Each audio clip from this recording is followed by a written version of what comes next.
Hi guys! I was just thinking that we should finish Fablehaven book 4.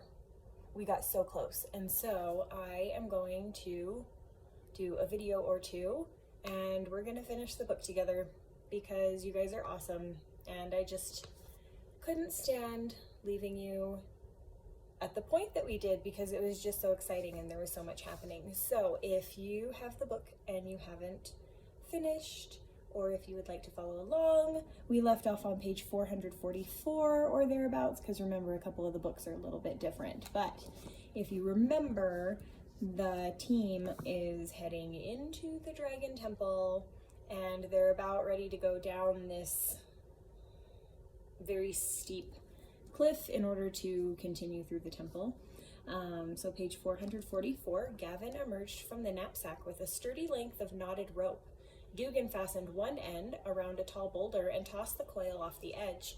The rope reached the base of the slope with several feet to spare. Slinging his crossbow over his shoulder, Trask picked up the rope. "If you lean away from the wall," he instructed Seth and Kendra in a low voice, "you can walk down. Or if you prefer, you can descend from knot to knot with your hands and feet." Leaning away from the precipice, trusting the rope, Trask began walking backward. Keeping his body perpendicular to the slope step by step, hand over hand, he walked confidently to the ground. Gavin hurried down next, in similar fashion, followed by Tanu. Copying their technique, Seth grabbed the rope and leaned out over the drop. Part of him wanted to embrace the rope and descend knot to knot, but once he started walking backward, he could feel how his grip on the rope kept his feet planted against the slope, and realized that this way was superior. When Seth reached the bottom, he glanced over at Gavin, eyeing the silver chain around his neck. It would be a shame to let such a remarkable object go to waste. Seth pulled Gavin aside. "Level with me. Are you interested in my sister?" "I'm not sure this is the time to get into that," Gavin responded, eyes strained to the top of the steep slope. Seth fingered his own silver collar. "Seems like the perfect time." Because remember, those chains around their neck. "Since when are you a matchmaker?" "I'm just curious," said Seth. Gavin flushed a little. "If you must know, yes. I am very interested in Kendra. I can't wait to see our relationship goes." "I thought so," Seth replied smugly. "For the record, I think she likes you too." Growing redder, Gavin started distancing himself. "She'll come down any minute. We can talk more later." Seth looked up, waiting for Kendra. Mendigo descended one-handed, clutching the enormous sword in the other, releasing and grabbing the rope at such a pace that he was practically running backwards. Mara came down next with the knapsack. While Dugan worked his way down, Kendra emerged from the knapsack. "You cheated," Seth whispered. "Dragons and hydras are stressful enough," she replied. "I think somebody has a crush on you," Seth mentioned casually. Kendra's eyes widened. "You didn't say anything to him." Seth shrugged. "He didn't get strangled. I think he's got it bad." Kendra grabbed Seth's arm tightly. Was there a flicker of excitement in her gaze? It took her a moment to find words. "Don't talk to boys about me. Ever. For any reason." "I was just trying to ease your stress," said Seth. Her grip tightened more. "I sort of appreciate the intention, but it does not make me less stressed." "You should just kiss him and get it over with," said Seth. Kendra released him in disgust. Seth suppressed a laugh. As they came around the first significant bend in the ravine, the daylight from the entrance grew dim. Glowing white stones set in the walls and distant ceiling provided sufficient illumination to see, although the uneven radiance left the cavernous room cloaked in pockets of shadow. Ahead of them, a lake covered the floor of the ravine, the light from the luminous stones reflecting off the dark glassy surface. Shaped like a trapezoid, the far side of the lake was much narrower than the near side. Just beyond the lake, the ravine tapered to a small, narrow passage not unlike the sidestep cleft. A ledge running for hundreds of yards along the left wall of the ravine provided the only route around the lake. "I don't like it," Trask murmured. "We're going to get ambushed. We'll be trapped on that ledge over the water with no way to maneuver." "We should cross the lake in groups of 2, Dugan recommended. "That way, at least we can cover one another." "And avoid getting everyone wiped out by a single blast of dragon breath," Trask agreed. "Okay, me and Gavin first, then Mara and Seth, then Kendra and Tanu, then Mendigo and Dugan. Seth wrung his fingers as Trask set out along the ledge with Gavin, moving in a low crouch, treading lightly and quickly. "Keep that crossbow handy," Dugan murmured in Seth's ear. Nodding, Seth unslung his crossbow and made sure it was ready to fire. When Trask waved his crossbow over his head at the far side of the lake, Mara and Seth set out. They descended near to the water to boost themselves onto the ledge. The stone shelf angled upwards, so they were soon a good 10 or 15 feet above the dark and silent lake. In places, the ledge narrowed to only a few feet wide, but most of the way, falling was not a concern. They moved swiftly, trying to step lightly. Seth winced whenever dirt or pebbles crunched grittily underfoot. The last section of the ledge descended like a ramp to deposit them at the far side of the lake. When they arrived, Trask signaled with his crossbow again, and Kendra started across with Tanu. Seth watched the murky lake and listened, but detected nothing threatening. Finally, Dugan and Mendigo started across at a brisk pace. Seth and the others had backed away toward the narrow passage that led deeper into the roofed ravine. Trask remained nearer to the water, a pair of adamant-tipped quarrels ready in his oversized crossbow. Seth began to relax as soon as Dugan and Mendigo reached the near shore, and then shrieking heads came boiling up out of the water. With water raining down on them, Dugan and Mendigo broke into a run. Fumbling the giant sword, the lumberjack dragged the tip behind him, the metal scraping and clanging against rocks. Unflinching, Trask took a step closer to the lake, aiming his crossbow. Tanu shepherded Kendra, Seth, and Mara deeper into the passage. Gavin dashed toward the lake, waving one arm, shaking his spear, and screeching the dragon language. As the dark green hydra scooted its bulky body onto the shore, Seth gawked in amazement. The massive creature had no fewer than 15 heads swaying at the end of as many serpentine necks. 3 shorter necks ended in charred stumps. The draconic heads were roughly the size of coffins, varying somewhat one from another in size and shape. Several bore scars. As Gavin continued to wave his arm and shriek, all the heads gradually fixated on him, malevolent eyes glittering. Breathing heavily, Dugan reached Seth and the others at the mouth of the narrow passage. Mendigo arrived behind him. "We don't care who you are," the heads spat together, harsh voices ringing in unison. "All who enter this temple must die." "We're not after the gauntlets," Gavin called, switching to English. Seth wondered if Gavin also stuttered when speaking the dragon tongue. "You think we care what you're after?" the heads cried. "We have killed since the dawn of time, and we shall kill well into the dusk." The hydra looked old to Seth. Compared to Nephia, the heads and necks seemed wasted, more skeletal. One was missing an eye. Another lacked a lower jaw. One head dangled listlessly at the end of its neck, either dead or unconscious. Missing patches of scales left bare spots on the scarred necks. Lank scarves of scum glistened wetly. "You call yourself a killer?" Gavin taunted. "I name you a slave, a broken-down old watchdog." The heads screamed. Seth covered his ears, and even so, the wails resounded with tremendous volume. "We are Hespera. We guard sacred treasures."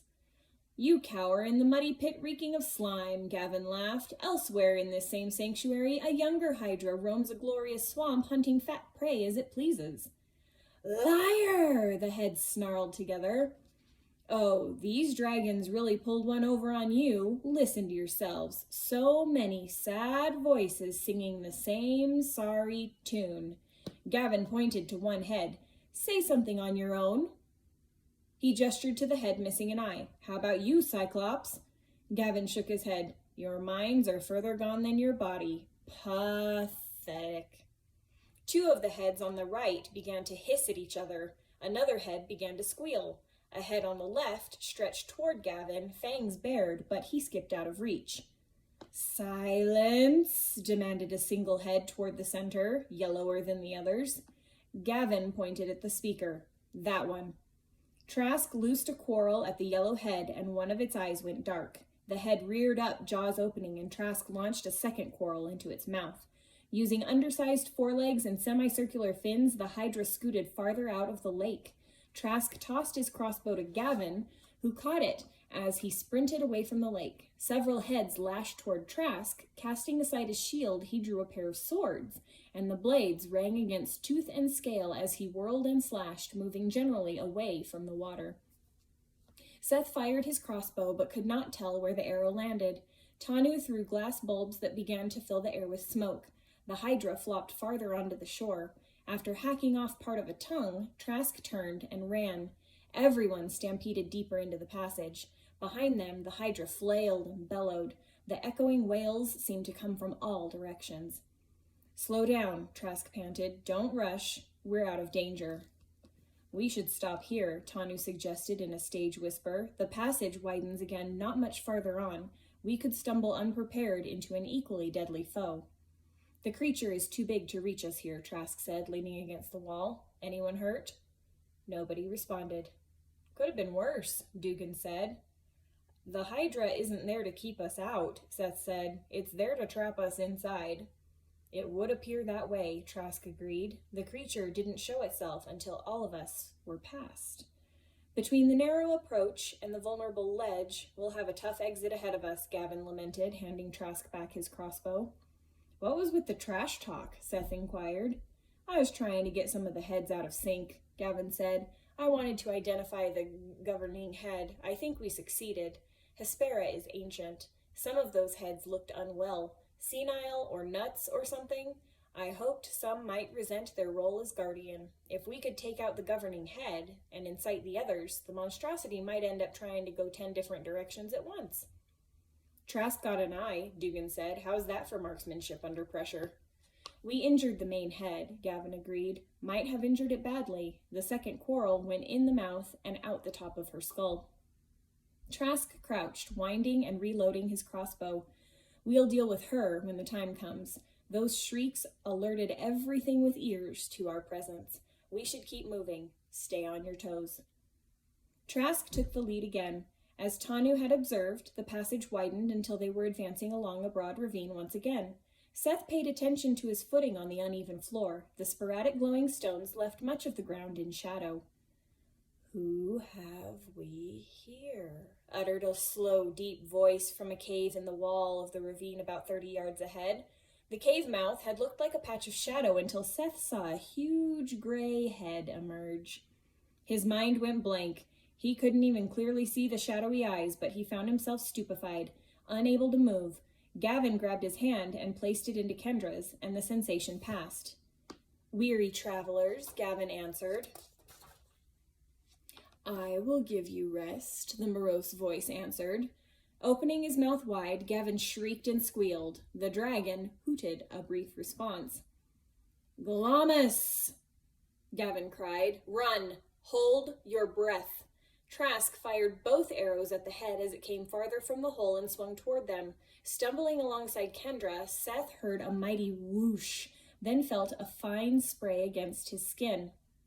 A thick mist muted the light from the glowing stones. Gavin appeared at his side, wrestling the knapsack from Kendra and tugging open the flap. As commanded, Seth had not inhaled. His eyes were itching, and the strength seemed to be draining out of him. He lost hold of Kendra as Gavin tried to stuff her into the knapsack. Seth had never felt so drowsy. Was there something he was supposed to be doing? Was he on the ground? How did he get there? The rocky floor of the ravine felt like a pillow-top mattress. Wasn't he in the middle of something important? His lungs clenched insistently. He heard another loud whoosh. His eyes felt heavy, his mind drowsy. Was he holding his breath for a reason? Seemed like it was important. He exhaled what remained in his lungs. Some instinct deep inside warned him not to inhale, but if he didn't inhale, wouldn't he suffocate? He risked a small breath, and oblivion swallowed conscious thought. Chapter 25. Slayings. That sounds happy. I think we're going to have some positive stuff happen in this chapter. Kendra thought she heard a fuzzy voice in the distance. The words made no sense, but the speaker sounded insistent. She wished he would go away. She felt so tired. One word began to register. The speaker kept repeating her name. She began to notice a sharp, piquant smell. Her eyes started watering, and the voice became less muddy. Somebody was slapping her gently. Her eyes opened, and she sat up with a jerk. Tanu held her steady. Her sinuses felt raw. Wetness dribbled from her nostrils. She wiped her nose on her sleeve. Tanu moved a small bottle away from her nose and capped it. "What's that?" she asked. "It's like smelling salts," he explained. Kendra looked around. They were alone in a dim ravine. She was forgetting something. "The dragon!" she exclaimed. Tanu shushed her. "It's all right. I killed it." The last thing Kendra remembered, Gavin had been trying to force her into the knapsack. She had gone limp, lost contact with him, and dreamless sleep had overwhelmed her. "Where are the others?" Kendra asked. "Still out cold," Tanu said. "I dragged you well away from the fumes, but even so, it took almost 20 minutes to wake you up." "The dragon drugged us?" "Some kind of sleeping gas. Potent stuff. I became alerted when Tanu and Seth fell into a deep sleep at the same time in the middle of the day." "Tanu fell asleep? But you're..." Tanu was shaking his head. "Vanessa." Startled, Kendra reflexively scooted away. Tanu held up his hands innocently. "Be glad I showed up. That dragon would have killed all of you. Where are we?" Kendra hesitated. "I probably better not say, just in case. How did you kill the dragon?" Tanu grinned. "When they sleep, I can sense everyone I've ever bitten. As I mentioned, I was curious about the unusual way Tanu and Seth had suddenly lost consciousness, so I took control of Tanu, studying the situation through half-closed eyes. At first, I was merely investigating a hunch, but once I glimpsed how Dugan lay sprawled next to me, I knew that something was truly wrong. Fine mist permeated the air, and I observed a dragon sniffing around. I would never label myself a dragon tamer, but I have stood in the presence of dragons and kept my wits. The fear assailed me, intense and irrational, but the dragon had not noticed me, and I managed to resist. I noticed a sword beside me on the ground. I've always been useful with a blade in my hand. When the great head swung over to sniff at me and Dugan, I sat up and slashed its throat. Imagine my surprise when the blade cut deep, parting his scales as if they were made of cardboard. I've never wielded such a sword. My attack caught the dragon completely off guard. When I rose to my feet and cut him with a return stroke, I left the beast nearly decapitated. The dragon reeled away, belching sweet fog and bleeding profusely. He retreated into a gloomy cave and died. I went in after him to verify his demise and finished parting his head from his body. "You killed a dragon," Kendra said in awe. Tanu laughed. It may have been the Samoan's voice, but the laugh belonged to Vanessa. "I suppose I did." It was strange to hear Tanu speaking with Vanessa's inflections. "I may be the sole living dragon slayer. Not that I deserve to brag. That was handed to me. You don't often find the exposed neck of a dragon moving sluggishly overhead. And there I was, with a sharp sword in my hand. It hadn't occurred to the beast that any of us could possibly be conscious. He was carelessly taking his time." "Should I help you get the others?" Kendra asked. "No. The sleeping gas still hangs heavy in the air. I'll have to bring them. You can wait here and help wake them." Tanu handed Kendra the tiny bottle that had helped her snap awake. He craned his head back to study the lofty ceiling. "This is no simple dragon lair. Where are we? You place us in greater danger by not telling me." "On what side of the ravine was the dragon's cave?" Kendra asked. "That side," Tanu pointed, "back that way." The answer helped Kendra orient herself. There's a hydra back beyond the dragon cave, and somewhere up ahead an unknown guardian awaits. Tanu scowled. "Is this a dragon temple? What have you gotten yourselves into?" "Long story," Kendra said. "I'm sure you have your reasons," Tanu muttered. "Look, I'll collect the rest of your team. You'd better put in a good word for me with your grandparents when you get home." "Is it far to the others?" Kendra asked. "A good distance. The mist is widely dispersed." "There's a knapsack. It has a room inside. If you're strong enough to carry people down into the room, it might be faster. Maybe not." "Thanks for the tip. I'll be back." Kendra waited alone, trying to muster her courage. They had survived a dragon. Maybe they would actually make it out of the dragon temple. Uncapping the small bottle, she tried a little sniff and felt a spicy tingle penetrate her sinuses, triggering tears. The invasive smell left a metallic aftertaste on the roof of her mouth. She was just beginning to wonder what was taking so long when she heard Tanu returning. He dragged Trask over to her and laid him on his back. The knapsack hung from his shoulder. "Anybody in the sack?" Kendra asked. "Mara, Gavin, Seth, and Warren," Tanu said. Was Warren asleep as well? And badly wounded. I found him crumpled at the bottom of the ladder. He was already injured, Kendra said. He was inside the knapsack when the dragon put us to sleep. He must have tried to climb out and help us. When he tried to emerge, the sleep gas knocked him out and he fell, Tanu finished. Serves him right. Warren was always so cocky. I'm not going to try to lug any of them back up the ladder. Right, Kendra said. I'll climb down and wake them up. I'll go back for Dugan. He was too heavy to move into the knapsack. When we're done, I'll relinquish my hold on Tanu and you can wake him as well. Tanu walked away. Kendra squatted beside Trask, uncapping the bottle and waving it beneath his nostrils. She recalled how her name had been the first word to register. Trask, she said. Trask, wake up. We're in the temple, Trask. You have to get up. Trask. Come on, Trask. He did not stir. Kendra took another quick whiff from the bottle. Her eyes immediately teared up and her sinuses burned. How could he sleep through that sensation? Wiping away tears, she returned the mouth of the bottle to his nostrils. He showed no reaction. Trask! Trask, come on, get up. Trask, dragons. Hurry, Trask, wake up. She prodded his cheek. She pried open an eye only to see it languidly roll back. She shook him. She shouted. Nothing elicited a response. Kendra continued to speak and shout persistently. When Tanu returned with Dugan, Trask still had not stirred. Is there a trick to this? Kendra asked. It took a good 20 minutes to awaken you, Tanu said. Time away from the fumes must be part of the equation. Once you get Trask awake, I'm sure the others will rouse faster. How did you know which potion to use? Kendra asked. Can you see Tanu's thoughts? Tanu shook his head. Trial and error. I knew he must have some compound akin to smelling salts. Kendra put the bottle beneath Trask's nostrils. Wake up, Trask. Come on, get up. We have dragons to fight. Trask? Trask? She jostled his shoulder. I'll wait to release Tanu until Trask wakes up, Tanu said. I don't want to leave you here alone. Thanks, Vanessa. I really appreciate it. Don't forget to put in a good word with your grandparents.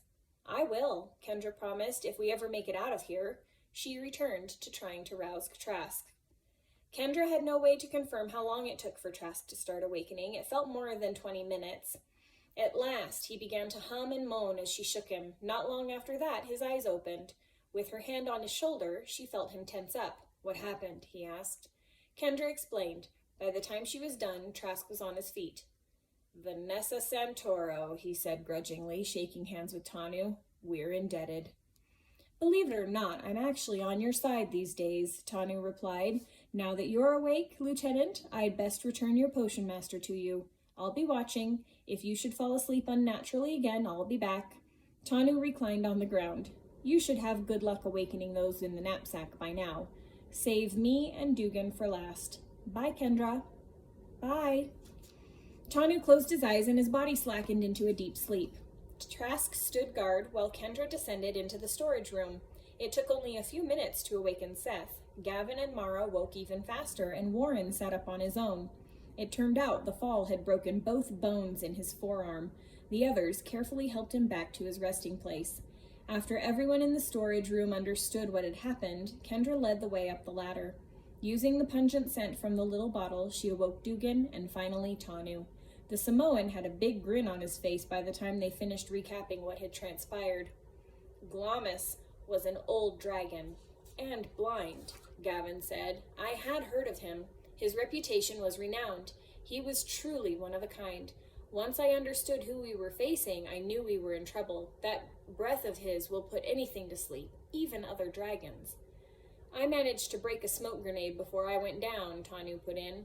Which explains why Glamis had to get so close to smell us, Gavin said. We really lucked out. Without that narcoblix, we would be dragon food.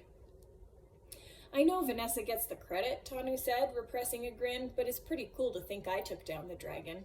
My body, at least. Good thing you had one of the adamant-edged swords, Seth observed. We're not out of the woods yet, Trask reminded them. We have another guardian ahead of us, and the Hydra behind. We've overcome a major obstacle, but now we have to refocus. They set about getting their gear in order. Tanu descended into the knapsack to check how Warren was faring and discovered what additional attention he might need. Seth wandered over to Kendra. So, why do you think Vanessa picked Tanu instead of me? Would you have wanted her to pick you? Kendra asked. Well, I would have sort of been a dragon slayer. You know, I don't think Vanessa meant it as an insult. She's controlled Tanu before, plus Tanu is bigger. Seth looked mopey. She bit me too. Kendra rolled her eyes. Cheer up. You may not have killed dragons, but you've gotten to see dragons, and who knows, you might still get eaten by one. I'm glad I've seen some, he admitted. Kendra huffed. Are you really glad? Truly, it freaks me out. We almost died. Don't get me wrong. I'm not trying to pretend I wasn't freaked out too. I thought we were doomed. But if dragons weren't freaky, they'd be disappointing. Kendra patted his shoulder. Don't worry. There should be plenty of freaky stuff ahead of us. We still might not even survive. Trask decided their group had been too clustered when Glamis had attacked, so he strung them out more as they resumed their journey. He and Gavin took the lead. Mara and Tanu followed 50 yards back, then Kendra, Seth, Mendigo, and Dugan stayed back another 50 yards at the rear. They traveled a long distance, generally sloping upward. The ravine narrowed and widened. It became deeper and shallower. It turned several times. Kendra scrutinized every shadow, worried about another cave or offshoot containing a hidden dragon. Up ahead, Trask and Gavin searched the walls of the ravine high and low with bright flashlights. Kendra stayed ready for disaster to strike at any step. She knew that any minute Trask and Gavin could be engulfed in a fiery inferno. She tried to guess what the final guardian might be. Another dragon? A giant? A huge demon like Bahamut? Some more deadly creature they had never heard of? The possibilities were endless. When they rounded another corner, steps became visible up ahead. The beige stone stairs reached from one side of the ravine to the other, leading up to a pillared structure. Bronze statues of dragons flanked the top of the steps. The massive building had no front wall and was plenty large enough to accommodate dragons or giants. Trask and Gavin waited for the others to catch up just short of the wide stairway. Looks like we've reached the temple proper, Trask said. Gavin has volunteered to scout ahead. We're assuming the third guardian awaits us inside. He's scouting alone? Kendra asked. I'll follow 20 yards back, Trask said. I'll keep him covered with my crossbow. Tanu, trail along behind me. The rest of you hang back and await my signal. Kendra watched Gavin mount the steps and disappear into the gloomy building. Trask was halfway up the steps when Gavin came running back out, waving Trask away. Gavin raced down the stairs two at a time and sprinted toward Kendra. She involuntarily drew back as he came into the light of the nearest glowing stone. His skin had taken on a bluish cast, almost black around the neck and lips. He gazed at her with horribly bloodshot eyes. The horn, he murmured, collapsing. He's poisoned, Seth realized, diving into the knapsack. Kendra could have hugged her brother for moving so quickly. Sitting beside Gavin, she took his hand to console him. It felt cold. Black eyelids had hooded his eyes. A buttery discharge leaked from below his closed lids like gooey tears. He began to quiver and twitch. His veins were becoming increasingly visible, black lines beneath his blue, clammy skin. Tanu knelt beside the knapsack, his head and one arm inside the storage room. She heard him call, "Throw it!" A moment later, the Samoan was approaching with the unicorn horn in his fist. He touched the tip of the horn to Gavin's blue-black throat and held it there. The convulsions stopped instantly. The black veins faded and the blue hues drained from his skin. Gavin coughed and opened his eyes. A sweaty hand closed around the horn. That was close, he breathed. Is he all right? Trask asked. The horn purifies, Tanu said. If it was poison, he should be fine. I'm great, Gavin said, sitting up. It was poison. We're in serious trouble. What did you see? Trask asked. Not much. I barely glimpsed her. I didn't speak with her. Didn't have time. The poison hit hard and moved fast. But I didn't need a conversation to know who she was. The third guardian is Soletta. The poison dragon? Tanu groaned. Gavin nodded. She didn't breathe on me or anything. The whole atmosphere in there is tainted. I've never heard of a poison dragon, Trask said. Many thought she was just a legend, Tanu explained, or if not, long dead. Dark potion makers fantasize about her. She is utterly unique. Poison to the core, Gavin said. I once spoke to a dragon who knew her anciently. Her breath, her flesh, her blood, her tears, her excretions, everything is deadly poison. You saw how I looked? That was simply from being in the same room with her. Everyone should touch the horn. Even out here, we may be getting exposed. They all crowded together to place a hand on the horn. What do we do? Tanu asked. Gavin laughed grimly. We give up. There is no way past Soletta. I couldn't conceive of a better guardian. Even if you held the horn to protect yourself from the poison in the air, she's still a dragon, with teeth and claws, and a majestic aura of terror. She saw me. She's ready for us. Besides, who knows how long the unicorn horn would protect you? All magical items have limitations. Soletta is a living fountainhead of the most potent venoms ever known. We're pinned between a hydra and a poison dragon, Dugan muttered. We need to figure this out, Trask said. She could emerge at any moment. I'll take care of her, Seth said. Don't be ridiculous, Tanu replied. Seth scowled at the dismissal. I'm not. I have a plan. I'll need Kendra. What do you mean? Trask asked. We won't use the horn just to keep us alive while we fight Soletta, Seth said. We'll use the horn to kill Soletta. How so? Kendra asked. When Graulis was helping me get the horn, I suspected that he wanted it for himself. But then he told me that his diseases had become so much a part of him that curing them would probably kill him. If this dragon has poisoned blood and poisoned flesh, wouldn't the horn kill her? Maybe, Gavin said thoughtfully, but I doubt the horn contains enough energy to counteract so much poison. Unicorns possess tremendous purity, but we have no unicorn, just an old horn. You'd be putting the power of a discarded horn against a live dragon. We have Kendra, Seth argued. She's like a battery full of magical energy. If she holds the horn, she'll keep it charged, and of course I'll have to go with her, or the dragon terror will freeze her. The adults exchanged glances. It might work, Gavin admitted. They're children, Trask objected. Children or not, Tanu vouched. They've done some astounding things. Let me take the horn, Gavin volunteered. It might have enough potency to defeat the dragon without jeopardizing Kendra. No, Kendra said, her voice quavering. If anyone should use the horn, it should be me. Seth is right. We can't risk the horn running out of energy. We'll only get one shot at this. I'll not have children sticking their necks out for me, Dugan said. Neither of them are even supposed to be here. Kendra should be back at the keep, and Seth should be at Fablehaven. We can't risk losing Gavin. We need him as our ambassador to the dragons. If Tanu can bolster me against the dragon terror with a potion, I'll do it. Let me take this risk, Mara said. I'm quick, I'm nimble, and I'm a dragon tamer. What about Mendigo? Tanu proposed. The puppet won't react to the poison, and he's uncannily agile. Mendigo could come with us, Seth said, as backup, but Kendra has to be there to make sure the horn stays energized. We all know it probably won't have enough power otherwise, and I have to be there for Kendra to be there. You just want to kill a dragon, Kendra accused. Steph fought to stifle a guilty smile. Maybe a little, but mostly, I want to get that key and go home. Do you really think you can do this? Trask asked, eyes flicking back and forth from Seth to Kendra. The dragon won't sit still and let you touch her. If her poison doesn't take you out, you'll probably be clawed to death or eaten. I should carry a bag of dragon's bane, Seth said, in case it swallows me. Gavin shook his head. Soletta is composed of poison. I wouldn't count on dragon's bane to do more than amuse her. We can pull this off, Kendra said stoutly. Mendigo will have orders that if we fail, he's to pick up the horn and hold it against the dragon. This is easily our best chance. Since I want to live, that means I should do this. It needs to be me. It isn't as if Seth and I would be much safer waiting here while somebody else tries to fix the problem. Everything depends on this.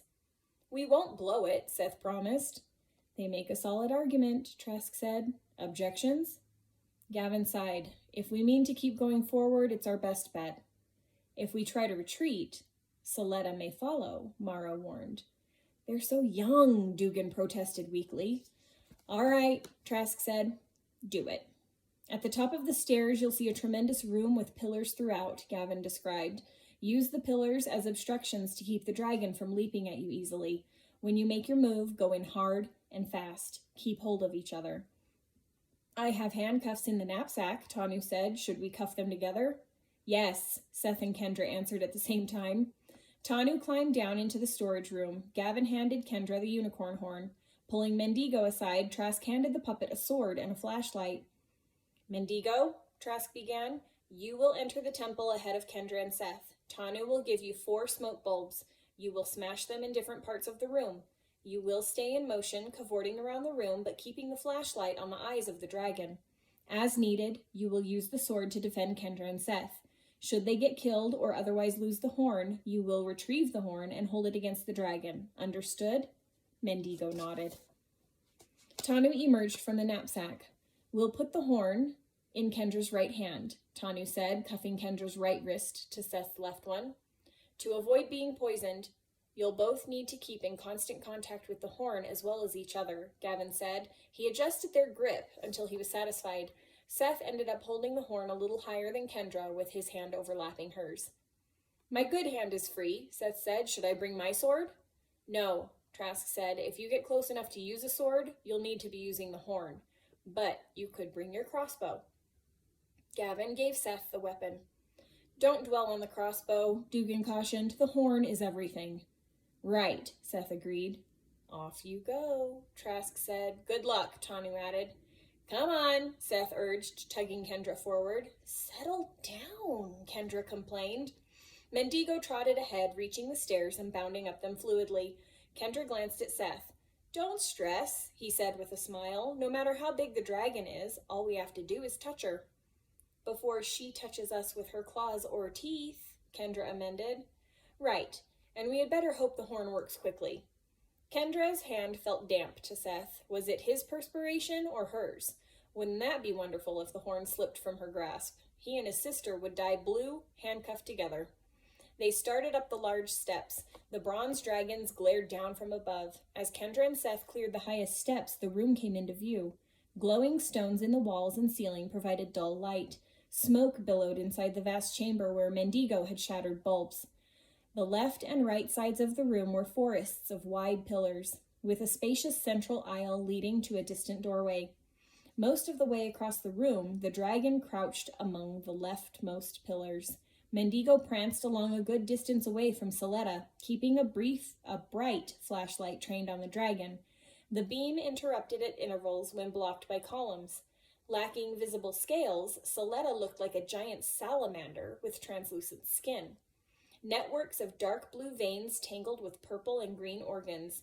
Large enough to swallow a car, her wide mouth contained multiple rows of slim, pale teeth, sharp and slightly curved.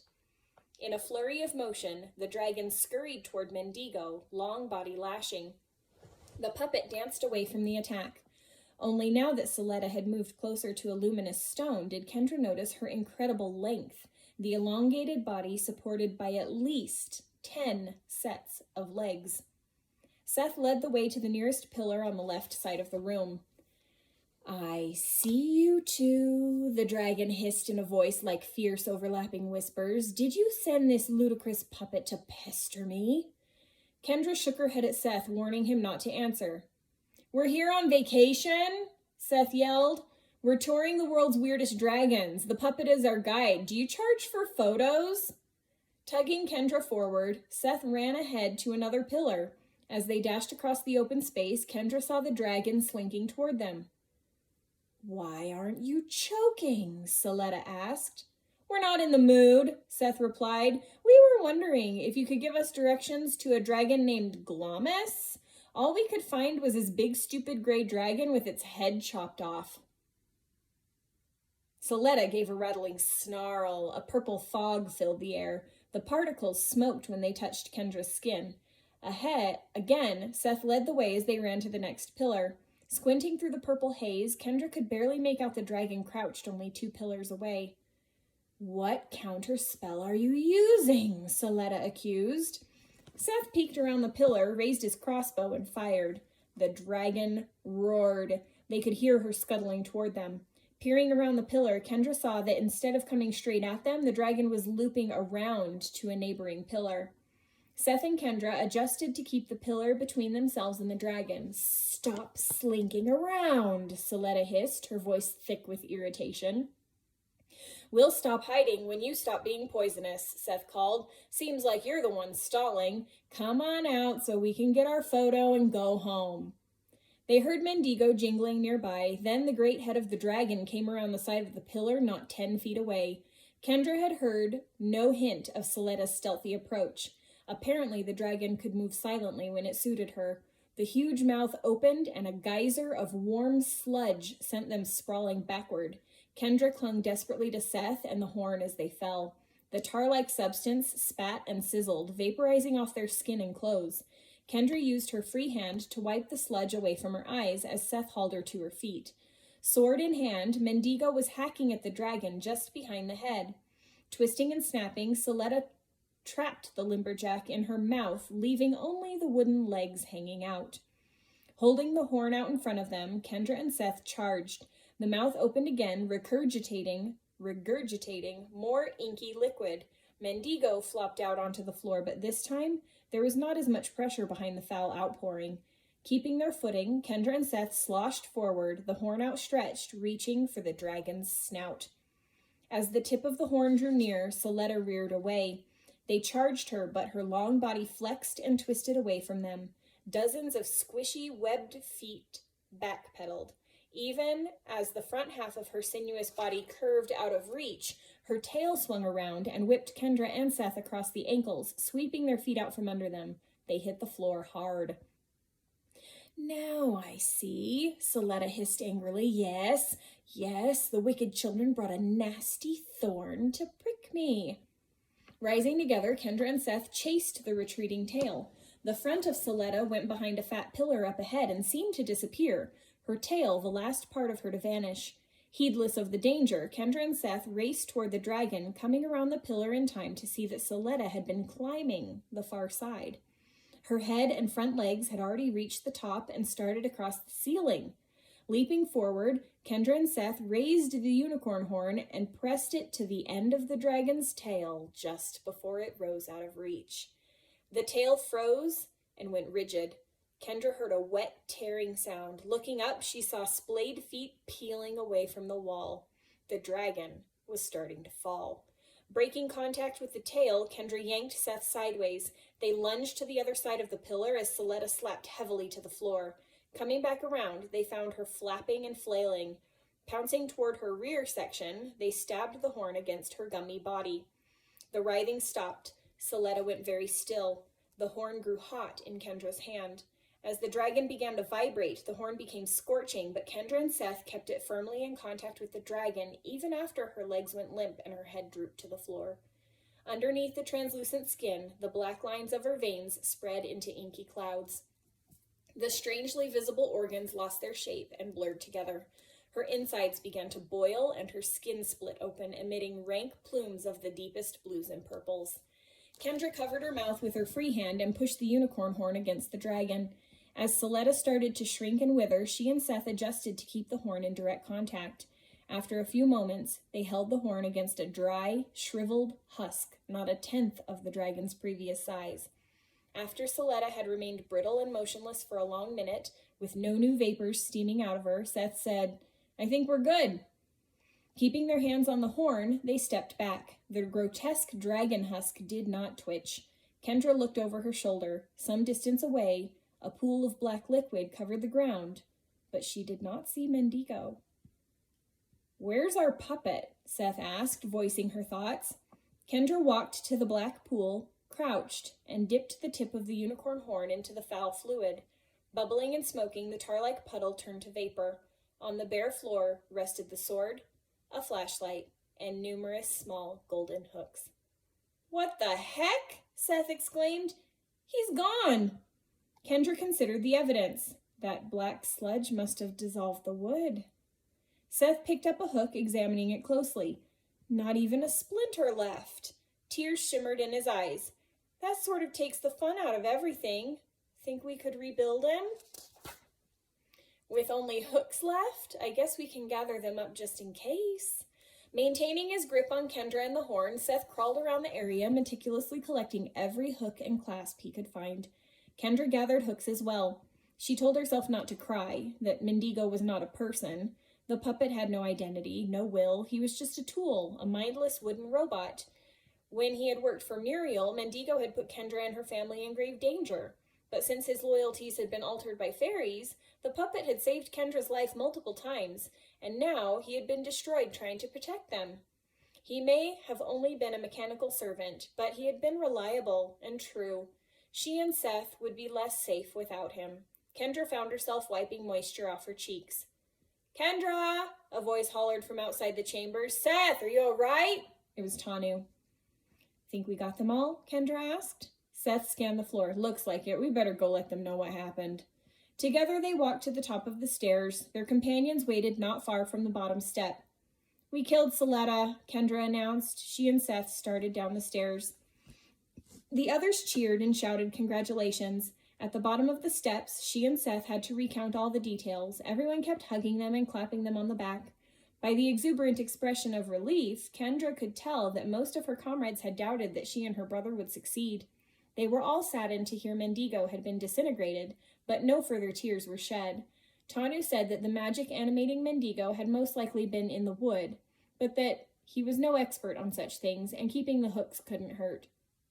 The Samoan used a key to remove the handcuffs. "Do you think the horn sanitized the air in there?" Seth asked. "Touch a unicorn horn to a pond and the whole pond will be purified," Tanu said. "I'm not sure how the horn would affect a gas.